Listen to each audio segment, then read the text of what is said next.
Tout ce que vous faites pour nous, mais sans nous, c'est contre nous. Alors, je suis Sabrina Drelievich-Pierre. Je suis secrétaire de la coordination nationale Passe en nous. Je suis Bénédicte Madelin. Je suis aussi, depuis la création, membre de la coordination nationale Passe en nous. Je suis représentante au titre de la politique de la ville. Et nous sommes un porte-voix, c'est-à-dire un mégaphone, et surtout pas un porte-parole des habitants. Passe en nous, ce n'est pas seulement la solidarité, c'est une vision vraiment politique au vrai sens du terme. C'est les citoyens, les habitants qui s'occupent de leur quartier, de leur pays, de leur département, de tous les niveaux du territoire.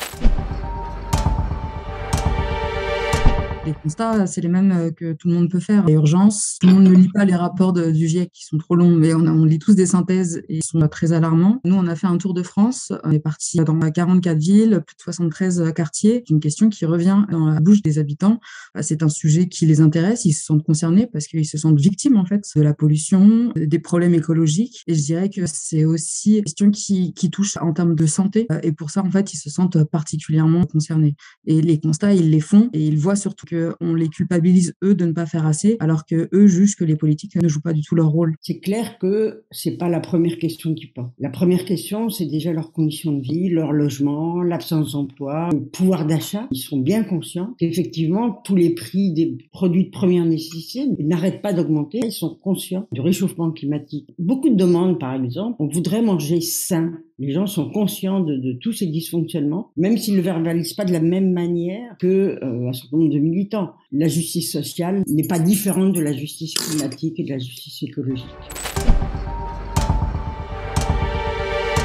Il n'y aura pas de justice climatique s'il n'y a pas une justice sociale. La question écologique, elle est plutôt arrivée par des catégories sociales, soit jeunes, soit moyennes, intellectuelles, on va dire. Mais en même temps, les gens réalisent bien qu'aujourd'hui, les passoires thermiques, toutes les fuites d'énergie dans les canalisations, parce que c'est pas en état, ont des effets directs sur leur pouvoir d'achat, sur leurs conditions de vie, sur leur cadre de vie. En termes de perspective, ce Tour de France et ce manifeste, l'idée c'était aussi de faire des propositions. On a fait des propositions qui sont assez concrètes en termes d'écologie. On a fait d'autres propositions sur la question du pouvoir d'achat où on mêle la question de l'écologie.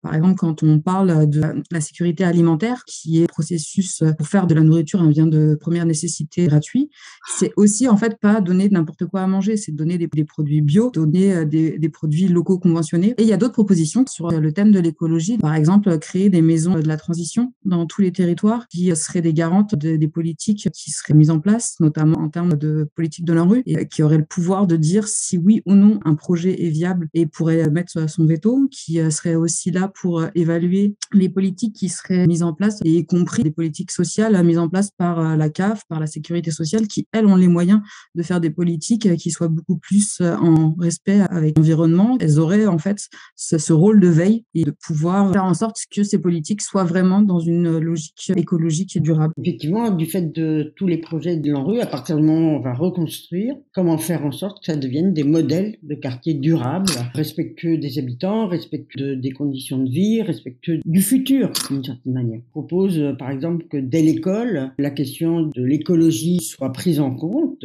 par des ateliers. Sans arrêt, on rend les gens responsables, alors qu'on sait bien que c'est pas les gestes individuels qui vont changer la vraie question climatique. Donc, c'est vrai qu'on pense qu'il faut absolument sortir de ce discours culpabilisant. Quand on parle d'atelier écologique, c'est aussi une manière de prendre conscience politiquement, avoir une réflexion sur nos modes de vie, mais d'un point de vue politique. Si on ne fait pas avec les citoyens, on fait contre eux, parce qu'effectivement, on va les rendre responsables de la situation, alors qu'ils n'ont pas beaucoup de pouvoir. Mais surtout, c'est qu'ils ont une expertise du quotidien que n'ont pas un certain nombre de nos chers pouvoirs publics. Ce sont les personnes qui vivent les situations, qui peuvent élaborer collectivement, par le débat contradictoire, les solutions. Et à partir de là, on peut construire des pistes de travail et faire des propositions de solutions. Et qui, à long terme, seront plus payantes que que n'a pas fait le gouvernement depuis un certain temps. Faire pour nous sans nous, c'est faire contre nous. Le nous, c'est tous les habitants. La présence et l'engagement des citoyens, il est réel et il faut aussi le prendre sous toutes ses formes. Il y a un engagement qui se fait dans la rue, il y a un engagement qui se fait sur les réseaux sociaux. On a des jeunes quand même dans les quartiers qui sont hyper branchés. Peut-être qu'ils vont pas aller sur une marche parce que c'est pas leur façon de manifester, que ça correspond pas à leur code. Mais par contre, ils vont liker, ils vont repartager. Alors peut-être que pour nous, ça va pas assez loin, mais pour eux, en fait, c'est déjà une prise de conscience et c'est déjà une action. Ça les a pas empêchés de mettre en œuvre concrètement, par exemple pendant toute la période du confinement, des maraudes pour agir en direct. Il y a même l'exemple sur ce qui s'était fait sur Snap, les défis de nettoie ton quartier avec l'idée de challenge entre quartiers